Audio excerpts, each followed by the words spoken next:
Welcome viewers, this is 300 Plus Academy, where all we do is exams tutoring, ensuring that you ace your next exam. Let's take a dive into the beautiful world of chemistry. This time around, we'll be looking at mole concept, Avogadro's number, stoichiometry, which in here, because we'll be dealing with calculations involving chemical reactions or chemical equations, and that's why I'll be using what I call the key door concept under stoichiometry. And as well, we'll be looking at limiting and excess reactants. And I'm pretty sure that by the time we go through these three topics, talking about quantitative chemistry or chemistry calculations, I am pretty sure that all of the calculations subsequently in chemistry is going to be a walk in the park. So let's take a dive in. So you recall that before now, when we say chemistry, when we had an introductory class, chemistry deals with the study of materials or matter. So when you look at those materials physically based on what you can see, you classify as solid, liquid, gas, and plasma. And we've looked at all of kinetic theory of matter, the particles of these various states of matter, how they change from one form or state to another, change of state, heat curve, cooling curve, and the likes. The description to all of these lectures that we've had will be in the description to this video. The link will be in the description to this video. Somewhere around here, we will be taking gas laws, all of the gas laws, talking about Boyle's law, Charles' law, Graham's law, Gay-Lussac's law, Dalton's laws of partial pressure and relative vapor density and the likes. That's based on physical form. If we are looking at matter, you classify as solid, liquid, gas, and plasma. But based on composition, when you want to classify matter, you classify as either element, compound, or mixtures. That's based on what is this matter made up of, what are the composition, you classify this way. But most importantly and central to what we're going to be dealing with in this topic, that's talking about mole concept, we talk about particles that materials are made up of. Take for instance, I could get a stone, I could crush it into particles, into tiny pieces. So which means that for the stone, I mean, if this were to be a stone, I could crush this into particles, so that I say that this material or matter is made up of these particles. Then I want to investigate the particles. So if I'm investigating the particles, I may be investigating these particles in terms of qualities. What are the qualities? I may investigate based on quantity. How many of the particles do I have here? This same thinking is how we view things in chemistry. When you talk about elements, elements are made up of the particles, atoms, from the Greek word atomos. Compounds are made up of ions or molecules, depending on the nature of the compound. If the compound were to be an electrovalent compound, then it is going to be built of ions. Take for instance, as in the case of sodium chloride. When you say sodium chloride, sodium is made up of sodium ions and chloride ions. Then you talk about molecules. Molecules are for covalent compounds or diatomic elements, like let's say chlorine. Chlorine exists as Cl2. Now this is a molecule, not an atom again. Something like nitrogen, these are molecules. When you talk compounds that are covalent, let's say something like carbon dioxide, let's say some compounds like sulfur 4-oxide. So these are covalent compounds. So when you talk about compounds, compounds are made up of ions if those compounds are electrovalent. But if those compounds are covalent, then they are made up of molecules, whereas mixtures are made up of atoms, molecules, or ions, depending on what makes up the mixture. But the thing is this, talking about the particles that matter or materials are made up of, we can approach it in two ways. The first approach is the qualitative approach. That's quality approach. When we talk about quality approach, we want to view those particles of material this way. Okay, what is an atom made up of? We want to look at atomic subparticles. proton, neutrons, electrons. We want to look at the work of Eugene Gostein. We want to view things from the perspective of Democritus, Leucippus, Anaxagoras, Plato, Aristotle. We want to look at how some of them believed, okay, matter was continuous, that we could continue to divide materials infinitely. Some believe matter was discontinuous. We want to look at those views. We want to look at Dalton's atomic theory, though most of the theory had actually been modified. You want to look at the work of J.J. Thomson. Yes, various model of atom. Thomson's plum pudding model of an atom. You want to look at the work of Chadwick. You want to look at the work of R.A. Millikan in the oil drop experiment. You want to look at Lord Rutherford's experiment. Yes, Giga and Marsden, Moseley, and the contribution of various scientists into understanding what an atom is like. You want to look at the work of Niels Bohr. Yes, Bohr's model of an atom. You want to move into quantum numbers. You want to talk about valency shell electron pair repulsion model. Valency shell electron pair repulsion model, which will now help us to understand shapes of molecules. You want to talk about things like hybridization.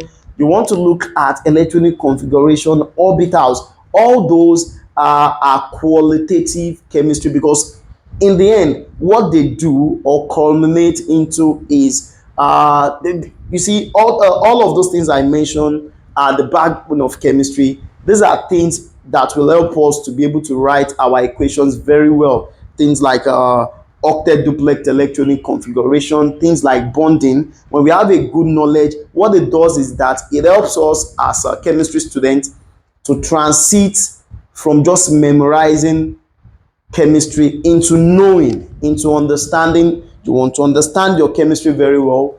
You want to understand things like organic chemistry. You want to just flow in chemistry in the terms that we speak. Qualitative approach, it's a must that you understand. It's a must you understand. That is talking about qualitative approach to the particles of materials. But when you talk quantitative approach, what we want to do is that we want to view things from the quantity perspective. Like an ordinary conversation, when you say 1 doesn't mean 12. When you say one score means 20. When you go out to purchase things, you talk one packet. You talk like a rice. You talk one bag of rice. Here in Nigeria, we talk 1 cup of rice. But in chemistry, we also have how we communicate. In chemistry, we communicate in mole, and that is exactly what we are going to direct our attention to. We'll be looking at mole concept, Avogadro's number, stoichiometry, limiting and excess reactants. Once we understand this, every of the calculations in chemistry, this forms the backbone of all the calculations in chemistry. This year forms the backbone of we speaking in chemistry terms, of we being able to write equations, of we, having a general understanding and a stable control of chemistry. So, but for now, we are going to direct our attention to the quantitative approach. Also, in the description of this video, you're going to see some links on calculation you should have known before now, links on how to calculate your relative molecular mass or formula mass, percentage composition, empirical and molecular formula, as we are not going to be doing that here. Our focus is going to be on the subject matter, which is mole concept and stoichiometry. Remember, at 300 plus academy, we believe in inclusiveness. No matter your level academically, just come on board. This is the place to be. Hit the subscribe button, turn on the notification bell, so that at each time we upload slick lectures, you can get notified and jump into the fray of things. So, moving on into more concepts, in ordinary conversation, you talk, okay, let's say you talk 1 dozen now. 1 dozen contain 12 pieces. You know, if you say one score, it contains 20. But you see, in chemistry, we don't talk dozen, we don't talk score. We talk in mole. We talk in mole. Like for here, when we want to get our grains of rice, you talk something like in cups. You measure in cups.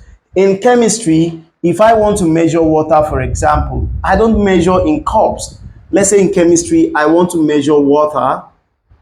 I want to measure water. I don't talk in cups. No. What I do is that I talk in non-ordinary conversation. If you talk rice, for example, you measure, then you count the number of particles in there. In chemistry, we talk in mole. The mole is what we use to represent a certain number of particles. Recall that the particles we deal with in chemistry are atoms, ions, molecules. So in chemistry, we don't talk dozen, we don't talk score, we don't talk cups. No, what we talk in is we talk in mole. And when we say mole, one mole in chemistry, as counted by Avogadro, actually contains 6.02 times 10 raised to the power 23 particles. So which means if I say this is sodium, if I say this is sodium, the particles of this sodium, the particles that make up this sodium, just like if I crush this into tiny particles, remember that according to kinetic theory, all materials are made up of discrete or tiny particles. Now, if this is sodium, it means, can I count the number of atoms inside the sodium? At this time that I count 6.02 times 10 raised to the power 23 particles.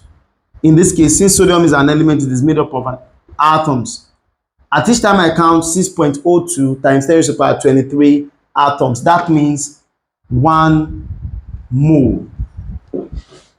So if I count another 6.02 times 10 raised to the power 23 atoms, that will mean 2 times 6.02 times 10 raised to the power 23. That is, if I'm talking 2 mole, if 1 mole contains 6.02 times 10 raised to the power 23 atoms, then if I have 2 moles, then the number of particles here, the number of particles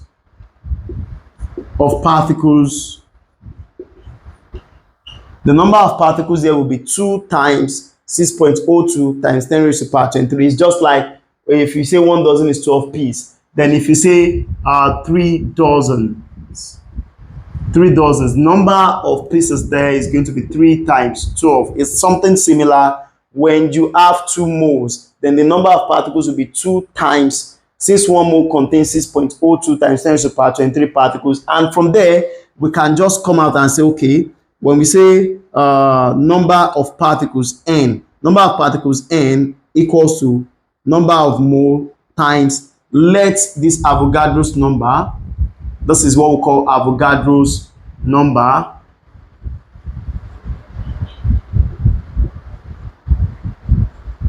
Let this Avogadro's number be represented by the letter L. In some textbook, you see it as Na. Regardless, it still means the same. So number of particles is going to mean how many mole do we have times 6.02 times 10 to the power 10. Just like how many dozen do we have times what is inside 1 dozen. So mole times L. So when I'm looking for or told to calculate number of particles in chemistry, it means my mole times Avogadro's number. So which means if I'm giving you this amount of water, what I want you to get for me, if I tell you, okay, I want you to calculate, tell me the number of H2O molecules that are inside here. Of course, it's not something you can count because it's so small, it's so microscopic that you cannot even see a single molecule of water with the unaided eye. So, but this H2O, this particle here is what makes up the water in here. So we talk number of particles, we must be able to quantify, and that is why we are talking mole concept and Avogadro's number. So number of particles equals mole times Avogadro's number. The implication of this is I could make mole the subject, so that mole equals to number of particles divided by L, and I'll be correct. Not, I know that, like I said, for every chemistry student, the first formula we started to memorize as soon as we started our sojourn in chemistry is mole equals to mass over molar mass. But I think it's time to begin to add to that and start shifting away from just some of those little things we memorize and start putting things into proper perspective. So when you say mole, okay, I could abbreviate that as mole equals to mass over molar mass. So what I'm invariably saying here is that if you make mole the subject, your mole can be read as number of particles divided by your Avogadro's number, and you will be correct. I could walk further here. Since I know that mole equals to mass over molar mass, then number of particles equals to mass over molar mass times Avogadro's number. If I decide to make mass the subject, molar mass will come here, so that I have N equals to molar mass. Sorry, so that I have, if molar mass comes here, so that I have N times molar mass equals to mass times Avogadro's number. Since I want to make the mass the subject, then the Avogadro's number should come down here, so that what I am going to have now is going to be number of particles times molar mass divided by L equals to mass. The implication of this is that when I am looking for my mass in chemistry, I could say my mass is number of particles times molar mass divided by my Avogadro's number, and I'll be correct. Recall that from mole equals to mass over molar mass, I could make mass the subject, so that my mass equals to mole times molar mass as well. So with this simple set of formulas here, we are quickly going to run into some calculations right about now. It's always pretty easy to deal with number of atoms, number of molecules, but when it gets to number of ions, I would implore that we take great care, so that most errors arising from calculating number of particles usually stems from trying to calculate number of ions, because when you are calculating number of ions, in most cases you have to write equation, and in writing those equations you have to write balanced equations. So come along with me, let's get right into solving. So moving on, let's quickly attempt some calculations that relate to mole concept and Avogadro's number. The first question states, calculate the number of atoms in 0.5 mole of sodium. This is how you approach. You try to bring out your parameters, calculate number of atoms, which means I am looking for N in 0.5 mole of sodium. So it means I was given mole here, 0.5 mole of sodium. Of course, number of particles you look at, okay, when you're looking for number of particles and you're given mole, you have to use formula 3 here. So number of particles is actually mole times Avogadro's number. So this is going to be 0.5 times 6.02 times 10 raised to power 23. You compute this. 0.5 times 6.22, that is 3.01 times 10 raised to power 23. In the question, you were told to calculate number of atoms. When you're told to calculate number of atoms, then your unit should be atoms. So which means I have calculated my number of atoms. Should I have an option like this, atoms, and I have another option, 3.01 times 10 raised to power 23 ions? This does not mean the same, because in the question it was very clear, calculate number of atoms. So you have to go for the right option, which is number of atoms, not number of ions. A wrong unit still means a wrong answer. So that ends question 1. So you see that it is not also all of the figures that you see in a question that you use. In here, we were given 23 as the atomic mass of sodium, but we have no need for it, because we've been given the mole of sodium already. So it does not necessarily mean that all of the values or the figures you see in a question, you must insert it into what you're solving. You just need to understand the formulas you want to use, the concept behind the formula, what the question is saying. And the best way to do that is try to bring out your parameters, as that gives you direction into what you're to look for. Let's look at question 2.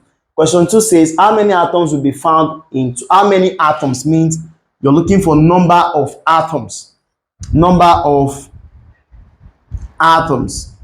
That's the question. Will be found in 2.5 gram. 2.5 gram there means mass. 2.5 gram. And of chlorine gas. That was all they said.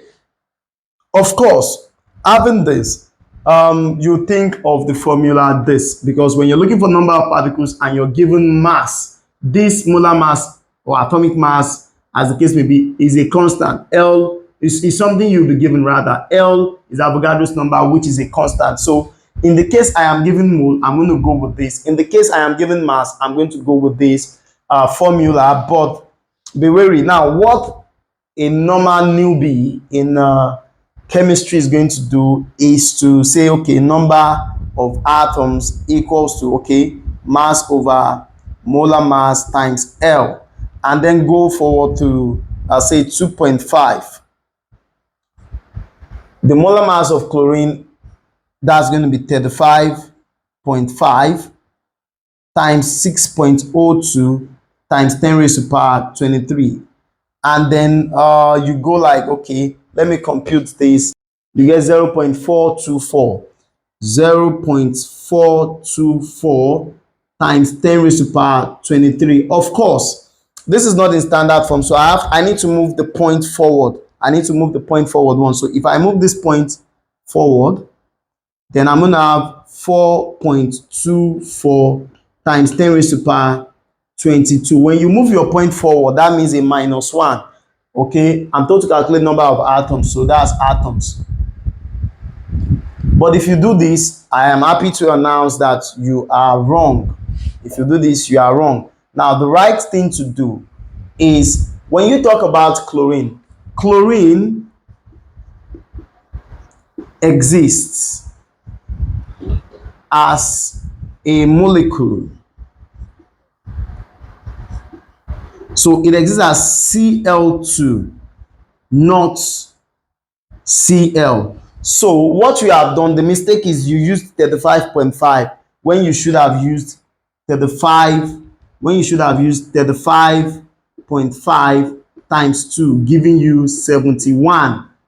So because it was very direct, they said, how many atoms will be found in 2.5 gram of chlorine gas? So when you talk of other elements like nitrogen is diatomic, oxygen is diatomic, fluorine is diatomic, you understand, chlorine diatomic, so bromine diatomic, iodine diatomic, so, and a host of other elements like that. So in this case, what I should have been doing is number of particles, the mass is 2.5, agreed, and then I should be using 71 because you're talking about a diatomic element, a molecule. So times, in this case, 6.02 times 10 raised to power 23. So this is what I need to compute to 0.212 times 10 raised to power 23. Of course, this is not in standard form. So I need to move my point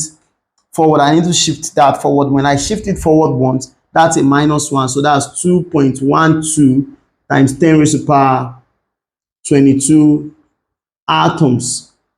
That is the number of atoms of chlorine that will be found in 2.5 gram of chlorine gas. This is wrong. This is correct. So that ends question 2. Now moving to question 3. The question states 1 mass of sulfur. So which means I am looking for mass. Mass is the question. Will contain 2.4 times 10 raised to power 23 particles. It means I have number of particles to be 2.4 times 10 raised to power 23 particles. That is all I have. I am looking for mass. Normally, if you can memorize it, this is the formula, but the major formula you're supposed to memorize is just this and then this. Once you know these two, you're good to go. So I am looking for mass when the number of particles is this, talking about sulfur. So what I'm going to have here, I go with number of particles equals to mole times L. The number of particles becomes mass over molar mass times L. So what this means is 2.4 times 10 raised to power 23. If I put this here, then the mass is what I am looking for. The molar mass, talking sulfur here, is 32 times the Avogadro's number is 6.02 times 10 raised to power 23. Of course, 32 is going to come here, so I have 2.4 times, of course, 32 is going to come here, so I have 32 times 2.4 times 10 raised to power 23, whereas 6.02 times 10 raised to power 23 will come down here. 6.02 times 10 raised to power 23 equals to mass. This takes out this. 32 times 2.4 divided by 6.02. My mass is going to give me 12.76 grams. So that ends that pretty direct.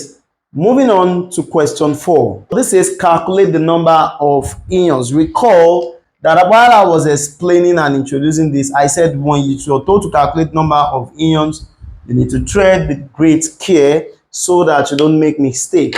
Because most times when you're calculating number of ions, you will need to dissociate. Take for instance, if I'm telling you to calculate the number of ions in number of calcium ions in calcium carbonate 4, I'll need to dissociate this. This is going to give me Ca2 plus CO3 2 minus. But if I have calcium chloride, for example, and I'm told to calculate number of chloride ions here, this will be Ca2 plus 2Cl minus. Having a 2 here has its implication. For example, if I am told to calculate number of sodium ions in sodium carbonate 4, this will mean 2Na plus CO3 2 minus. Now, having 2 here, has its implication. So when you're told to calculate number of ions, you need to be careful. Calculate the number of ions that will be produced. So I'm looking for number of ions. I need to be specific about that. I'm looking for number of ions that will be produced when 9.6 grams of chlorine ionizes. So I have my mass of chlorine here. Mass of chlorine is 9.6 grams. But they mentioned the word ionizes. Now, for a newbie in chemistry, this is what you most likely will do. You say, okay, number of ions equals just like number of particles, mole times L. Mole times L, and then you say, okay, my number of ions, my mole is mass over molar mass, 9.6. At the least now, you now know that chlorine exists as a molecule. Cl2 here, Cl2, that is going to be 35.5 times 2, and that's going to give you 71. That's mass over molar mass times Avogadro's number 6.02 times 10 raised to power 23. If you do this, then you want to compute this. 9.6 times 6.02 divided by 71. So you get 0.812 times 10 raised to power 23, and that will give you 8.12 times 10 raised to power. You move your point forward once, and that's going to give you 22 ions. But I'm happy to tell you, if you do this, you're going to be wrong. You're going to be wrong. You're told to calculate number of ions, and they mentioned the word ionizes. Talking about chlorine, chlorine is having atomic number 17, which means 2 in the first shell, 8 in the second shell, 7 in the outermost shell. For chlorine to attain stability, chlorine needs 1 more electron to attain stability so that it becomes Cl minus when it accepts 1 more electron to attain octet electronic configuration. So since chlorine exists as Cl2, you're talking Cl2. In this case, A single chlorine needs 1 electron to attain octet configuration so that it has 8 in its outermost shell. Since I have 2 chlorine here, that's going to mean 2 electron, and that way I'm going to have 2Cl minus. Having a 2Cl minus means I'm going to be using 2 Avogadro's number. 1 Avogadro's number is for 1 mole in this regard. So what we are going to be using here is number of ions equals to mole, which is a mass over molar mass, 9.6 over 71 times 2L. So that what this means is 9.6 over 71 times 2 times 6.02 times 10 raised to the power 23. That's going to give me 1.628 times 10 raised to the power 23 ions. And this here is the right answer. You can see why this is wrong. You can see why this is wrong, and you can see why this is correct. Is because you did not write any equation here. You did not ionize the chlorine to know how many moles of the ions of chlorine will be formed. But in here, we have done that, and this is how you deal with it. And that is why I said when dealing with calculating number of ions, you need to take great care. Look at what I was trying to explain here. When you're told calculate number of sodium ions in sodium carbonate, you have to dissociate this, and this is 2L here. This is 1L, this is 2L, this is 1L, this is 1L. So that's 1 Avogadro's number. So that ends question 4. So moving on to question 5. How many units of ions will be found in 9.6 gram of tetraoxosulfate 6 radical? How many units of ions? So question 5 simply means number of ions that will be found in 9.6 gram. Okay, we were given mass to be 9.6 gram of tetraoxosulfate 6 radical, that is SO4 2 minus. And of course, if you're looking at the molar mass of this is sulfur is 32, oxygen is 16 times 4, that's 64. If you add this together, that is 96. Of course, number of ions here is going to be very direct. If we use mole times Avogadro's number, in this case we are not writing any equation, so it is direct. But when you have to write equation, when they tell you something ionizes, or you're calculating an ion in a compound where you have to dissociate, then you have to take great care. So what you have here is 9.6 divided by 96 times 6.02 times 10 raised to the power 23. So 9.6 divided by 96, that's going to give you 0.1 times 6.02 times 10 raised to the power 23. So this is going to give you 6.02 times 10 raised to the power 22 ions. And that ends that. Moving on to question 6.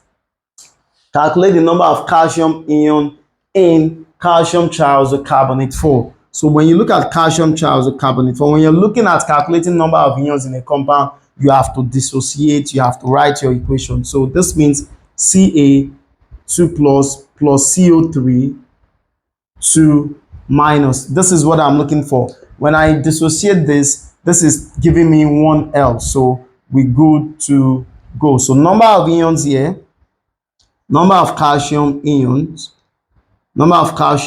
here is going to mean 30 gram. Okay, that's mass, mole times Avogadro's number. Here this is going to mean 30 over, for calcium triazocarbonate 4 CaCO3, if you calculate the relative atomic mass, it's going to give you 100. If you don't know how to calculate relative molecular mass, if you don't know how to calculate relative molecular mass or formula mass, the link to that video lecture on how to calculate this is right in the description to this video. So that's 30 over 100 times 6.02 times 10 raised to the power 23. So you compute this from your calculator, give you 1.806 times 10 raised to the power 23 ions. That is the number of calcium ions.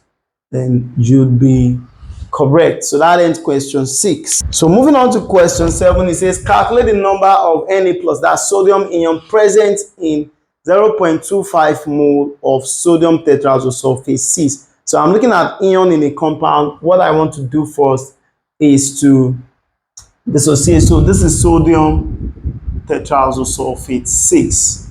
And if I'm dissociating this, this is going to mean 2Na plus SO4 2 minus. So this is 2L automatically. So number of sodium ions is going to be mole times Avogadro's number. In this case, my mole is mass over molar mass. Okay, I've been given mole, so that's 0.25 times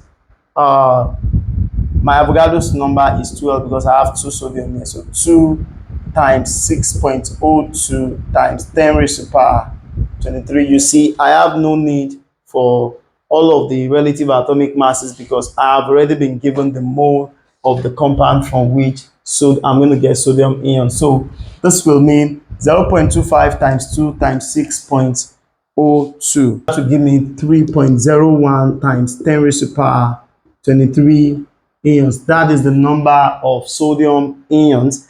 And with that, we've come to the end of mole concept and Avogadro's number. That so 3.01 times 10 raised to power 23 ions. And with that, we've come to the end of mole concept and Avogadro's number. Recall that I said Avogadro's number is the number of particles or entities, which could be ions, molecules, or atoms, contained in 1 mole of a substance. Next stop is stoichiometry, where we begin to add equations. Yes, talking about Key-Dot concept, we begin to add equations and we have to use the right stoichiometric equivalent to get our answers. Don't forget, subscribe to this channel, turn on the notification bell because this is the right place to be to ace your next exams. From myself and the team here,